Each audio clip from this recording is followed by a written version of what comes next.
Que a paz do Senhor Jesus Cristo continue sobre sua vida. Eu sou o pastor Felipe Xavier, da Igreja Presbiteriana de Paraguaçu Paulista, e esta é a nossa escola dominical virtual. Por enquanto, nesse período de quarentena, nossa igreja permanece tendo suas atividades de forma online. E a escola dominical é um estímulo para que você continue, embora não fisicamente presente nas nossas atividades, mas de maneira ativa ainda participando das aulas, eventualmente, se quiser, tirando suas dúvidas, mandando uma mensagem aqui mesmo no canal do YouTube, nós procuraremos responder. Levamos aí cerca de 3 dias no máximo para responder alguma mensagem, e a gente fica muito feliz quando elas acontecem e pode contribuir, colaborar de alguma maneira. Hoje nós vamos falar sobre um presente transformador. A graça de Deus que entendemos ser, pelas Escrituras, uma graça irresistível. E damos graças a Deus, palavra graça aqui no outro sentido. Somos agradecidos porque assim o é. E de outra forma, os irmãos verão, nem poderia ser. Abra sua Bíblia em Ezequiel, capítulo 36. Ezequiel 36, 22 a 32. Ezequiel 36, 22 a 32. Você pode pausar este vídeo, procurar o texto e, em seguida, proceder à leitura junto comigo. Dize, portanto, à casa de Israel: assim diz o Senhor Deus: não é por amor de vós que eu faço isto, ó casa de Israel, mas pelo meu santo nome que profanaste entre as nações para onde fostes. Vindicarei a santidade do meu grande nome, que foi profanado entre as nações, qual profanaste no meio delas. As nações saberão que eu sou o Senhor, diz o Senhor Deus, quando eu vindicar a minha santidade perante elas.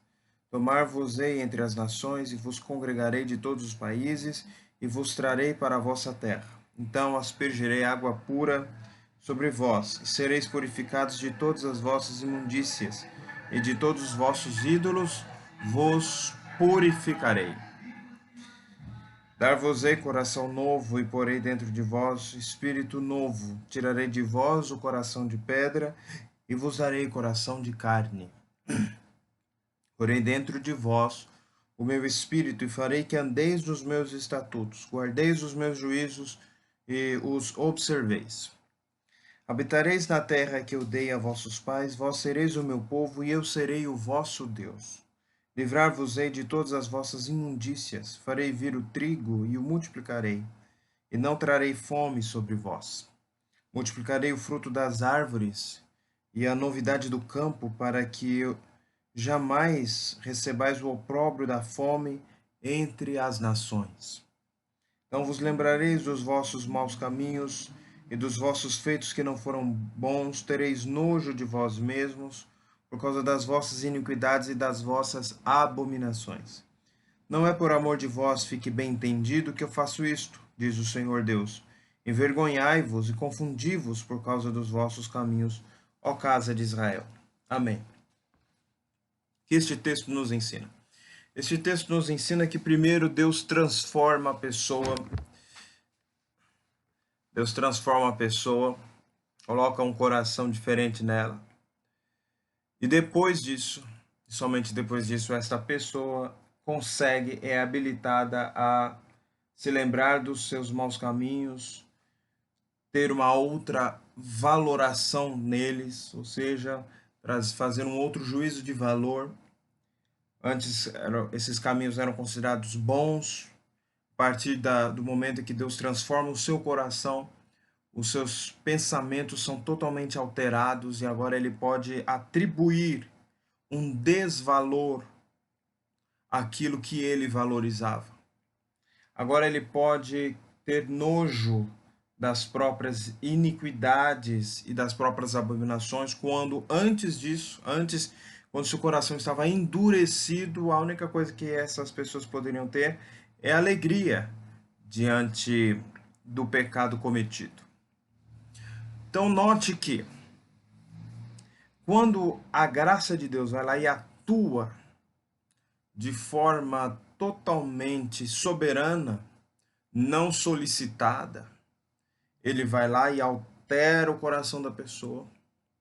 E então a pessoa, necessariamente, ela com o coração agora transformado, reabilitado para perceber as coisas com clareza, ele então pode escolher o arrependimento e escolher a fé como infalivelmente ele o fará, assim como qualquer faminto escolhe comer a permanecer com fome, salvo alguma outra razão.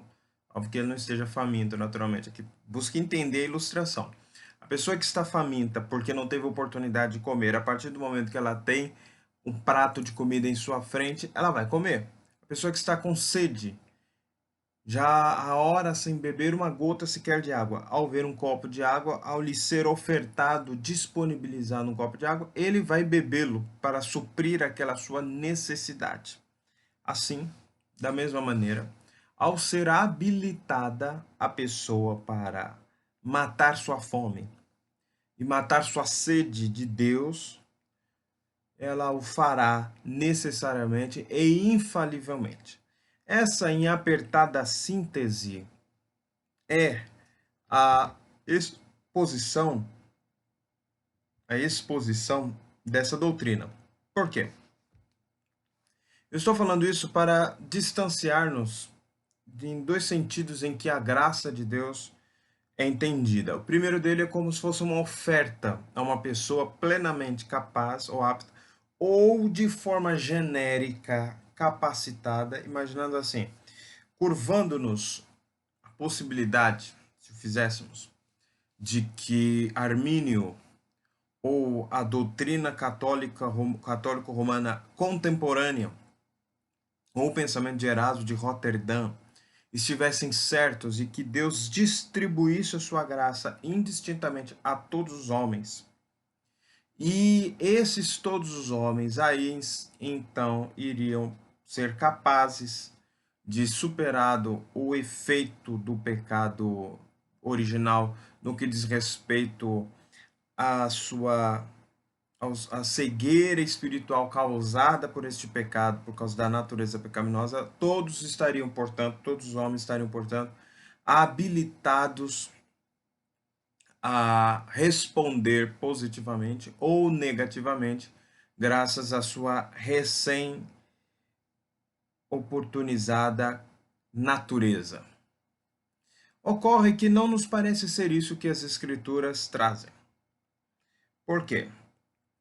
Acabamos de ler um texto que ilustra essa verdade. Outros tantos textos podem ser lidos e aqui eu então prefiro até remeter você a uma das nossas últimas aulas, quando fala da natureza humana e da natureza da liberdade humana. Para entendermos que o homem só é capaz de querer a graça de Deus se a graça de Deus já trabalhar nele. Se a graça de Deus já ressuscitá-lo, capacitando-o eficazmente para receber a oferta da salvação. E ele o fará necessariamente porque recebeu um coração novo. Um coração apto às coisas espirituais. Uma mente aberta à influência do Espírito Santo. Portanto, a graça de Deus deve ser irresistível, a menos que eu negue a doutrina da predestinação, da soberania de Deus. A menos que eu negue a doutrina da presciência de Deus. Sim, porque aceitar a presciência de maneira parcial, no sentido de que Deus vê o que os homens vão fazer com antecedência, mas esses homens não podem fazer diferentemente da maneira com que Deus viu. Olha o nó filosófico, olha aí o nó na cabeça que já está ficando confuso. Então, alguém está decidindo algo que não é Deus. E não é o homem. Porque o homem vai fazer o que ele vai fazer. O que ele escolheu fazer é somente aquilo que ele vai poder fazer. Mas se visto com antecedência, a pergunta é: ele continua livre? Ele pode, a sua possibilidade de escolha é real, uma vez que ele vai escolher aquilo, Deus já viu que ele está escolhendo, e então ele resolve predestinar essa pessoa que já está se destinando no tempo e não na eternidade. Ou seja, parece-nos que o entendimento diverso carece de uma sustentação um pouco melhor. Por quê? Porque nos parece um tanto ilógico. Se Deus viu que ele vai escolher aquilo, e ele, portanto, só vai escolher aquilo, logo, e ele viu com antecedência, parece que aí uma espécie de moira, uma espécie de destino que está governando o mundo, uma espécie de uma força impessoal. Cada vez mais nós nos afastamos das escrituras e nos aproximamos do paganismo quando vamos sustentando determinadas ideias.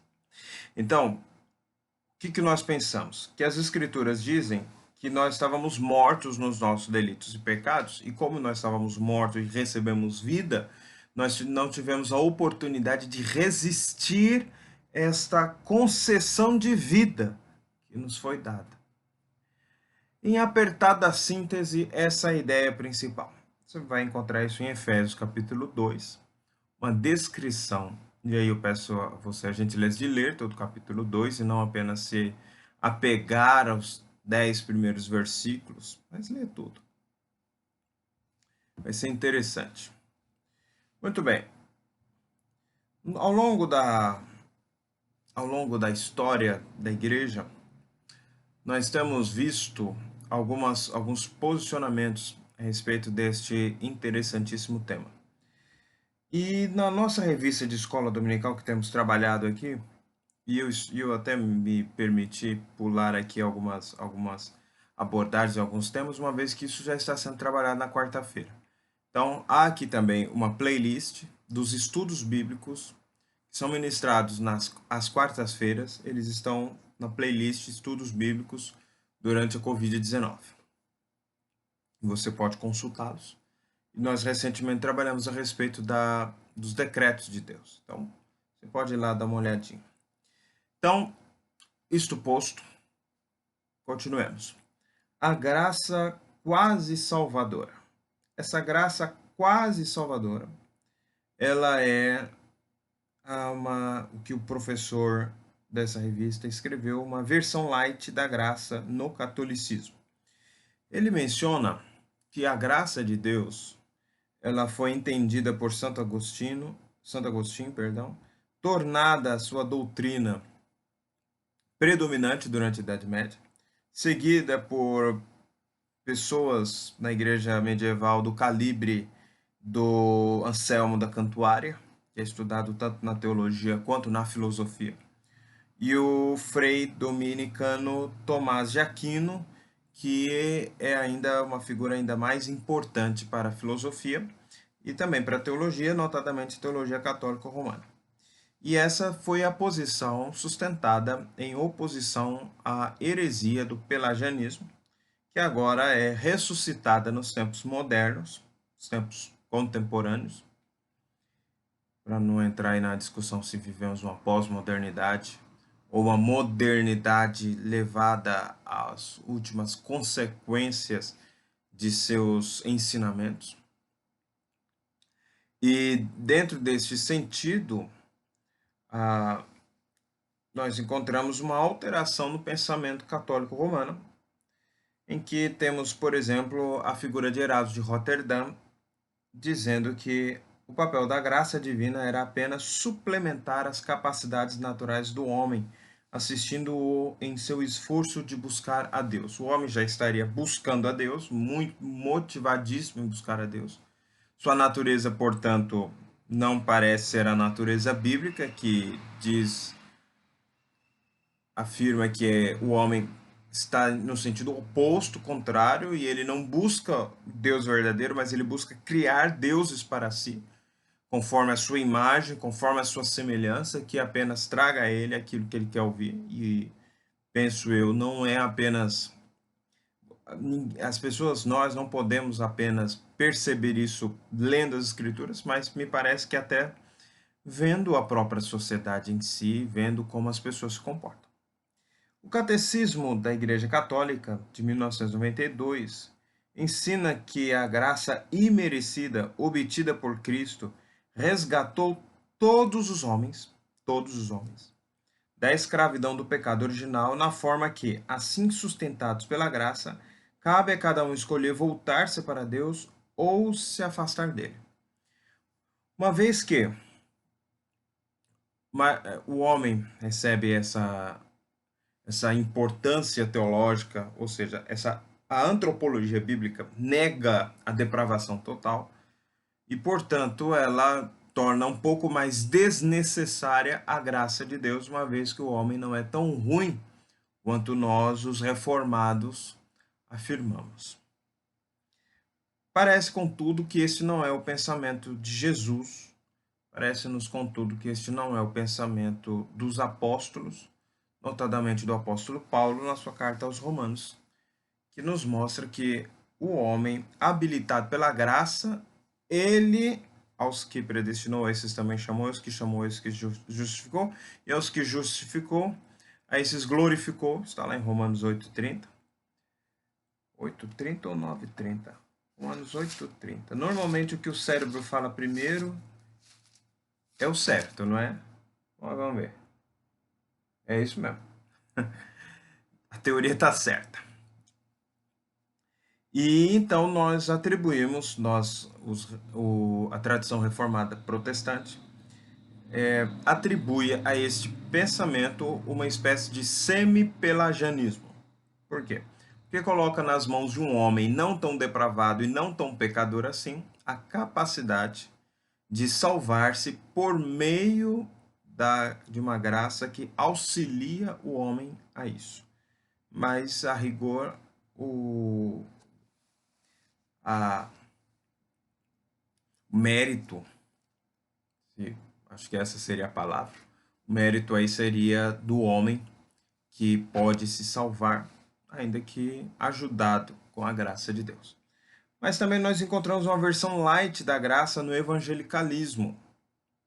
Sobretudo no evangelicalismo, quando nós chamamos de evangelicalismo, normalmente se pensa nos evangélicos, nos protestantes conservadores, naqueles que creem na suficiência das escrituras, naqueles que creem na infalibilidade, na inspiração das escrituras, que creem em milagre, que creem no nascimento virginal de Jesus, que creem na sua ressurreição física, que crê que um dia ele voltará fisicamente, e todas essas coisas que são o objeto da nossa convicção e, portanto, aquilo que nós temos em comum com aqueles que pensam ao contrário de nós a respeito da graça, de ser a graça irresistível, mas que concorda conosco em todas essas outras questões e muitas outras questões. Muito bem. Em 1590 nasceu o Jacó Armínio, morreu em 1609. Foi um professor de teologia das igrejas reformadas, portanto, a nossa tradição. E ele começou a ensinar que Deus concedia a todos os homens uma graça que os capacitava a crer, chamada de preveniente, pois viria antes da salvação, mas que deveria ser aceita ou rejeitada pela vontade livre de cada um. Eu não vou criticar aqui, embora mencionando aqui historicamente, isso foi refutado pelo sínodo de Dordrecht,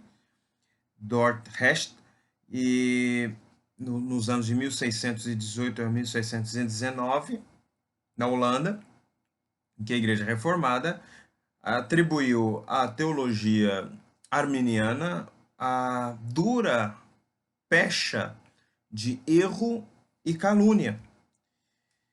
E comparou ainda com o veneno pelagiano, que já havia sido condenado pela Igreja Antiga.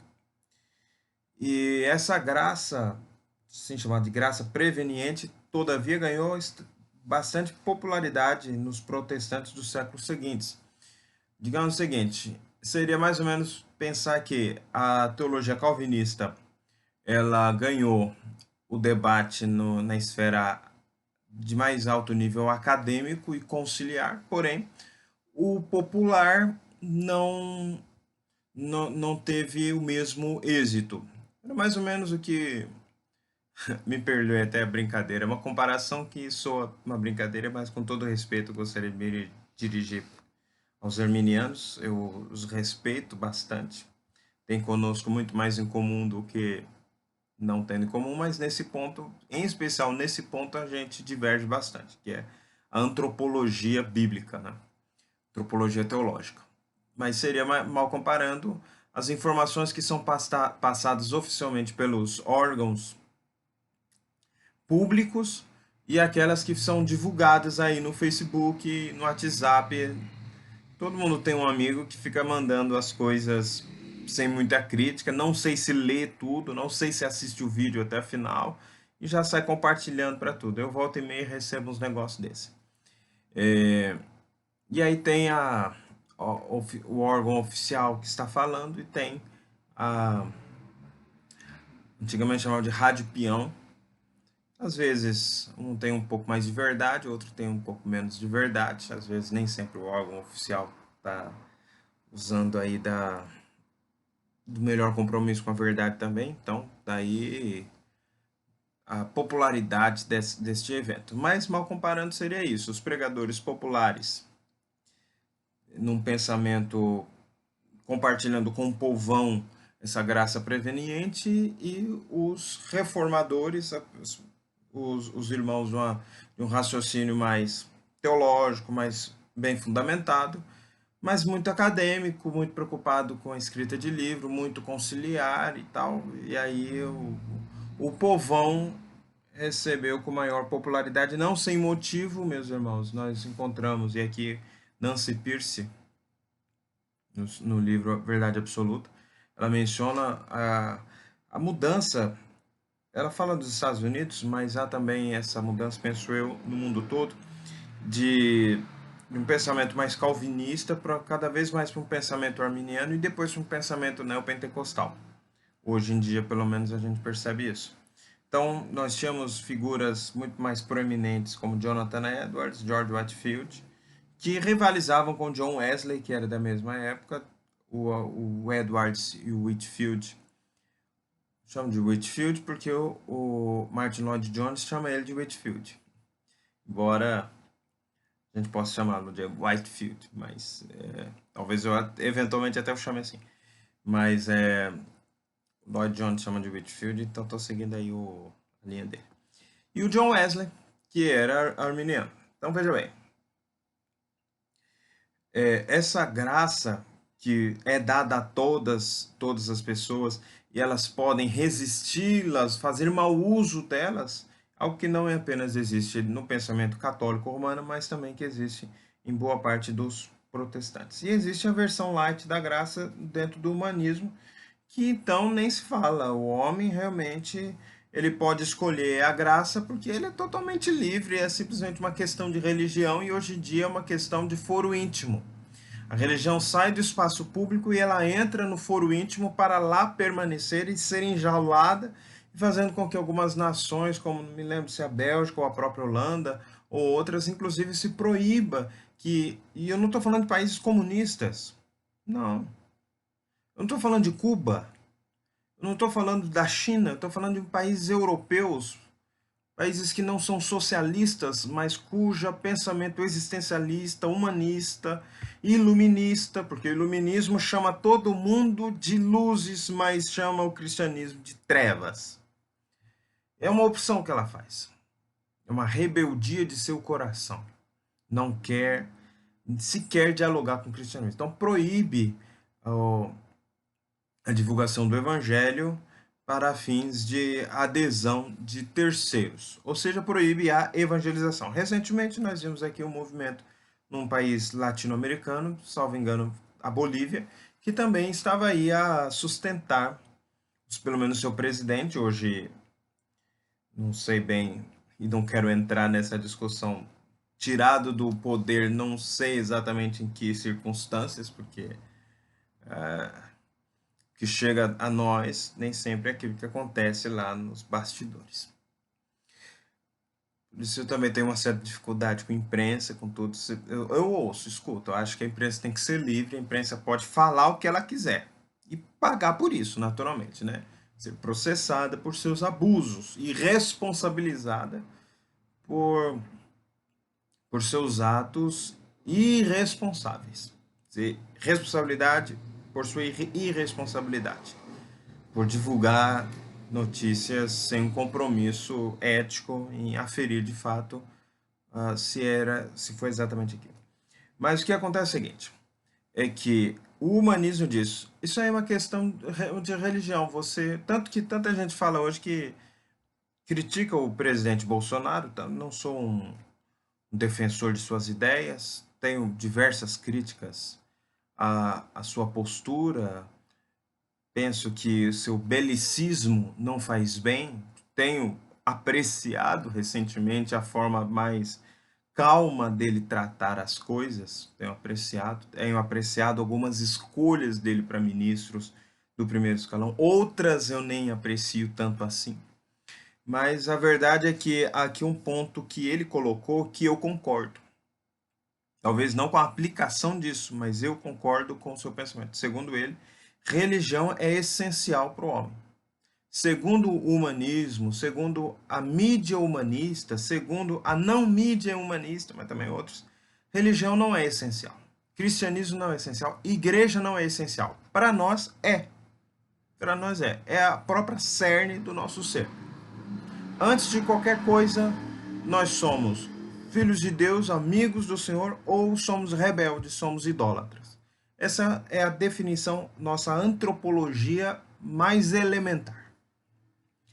Mas para o humanismo, igreja é dispensável, igreja é como se fosse uma academia, igreja é como se fosse um clube, é como se fosse um bar. De modo que a gente vê inclusive os bares abertos e as igrejas fechadas. Será que isso tem contribuído em alguma coisa com a convivência familiar? Será que isso tem contribuído alguma coisa com a diminuição da criminalidade, com a diminuição da violência? Será que isso tem contribuído de alguma maneira de outros tipos de violência? Os bares abertos e as igrejas fechadas? Será que as igrejas são inimigas da sociedade? Talvez não, não é isso? Mas o humanismo pensa na não essencialidade da igreja e, portanto, assim, a graça de Deus seria uma opção dentre tantas outras. Nós encerramos aqui, porque eu não vou mais sustentar algo que nós estamos trabalhando em tantos outros vídeos, que é o seguinte, que a graça de Deus é irresistível porque ela, antes de perguntar qualquer coisa, ela já transforma. E quando ela transforma, aquela pessoa, e somente aquela pessoa transformada, ela responde com fé, com convicção. Ela é transformada nos termos de Romanos 8,30. Aos que predestinou, a esses chamou, não chamou a todos. E aos que chamou, a esses justificou.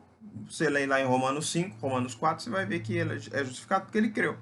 Ou seja, ao que chamou, transformou, creu, regenerou, esse vai responder com fé, porque uma vez iluminado, ele escolherá o bem e não o mal. Em apertada síntese, perdoe aí, não tão apertada a síntese ainda, é porque são anos e anos de discussão, anos e anos de escrita, muitas árvores já foram derrubadas para se fazer livro, para se imprimir livros, e a discussão continua aí bastante ativa e com bastante adesão, sobretudo na internet, no Facebook, no YouTube, tem muita gente discutindo esses temas. Vejo vocês hoje no nosso culto online. Você está assistindo isso no outro dia, domingo às 19h30. Temos culto divulgado a partir da nossa igreja, do nosso templo. E em breve nós teremos também aqui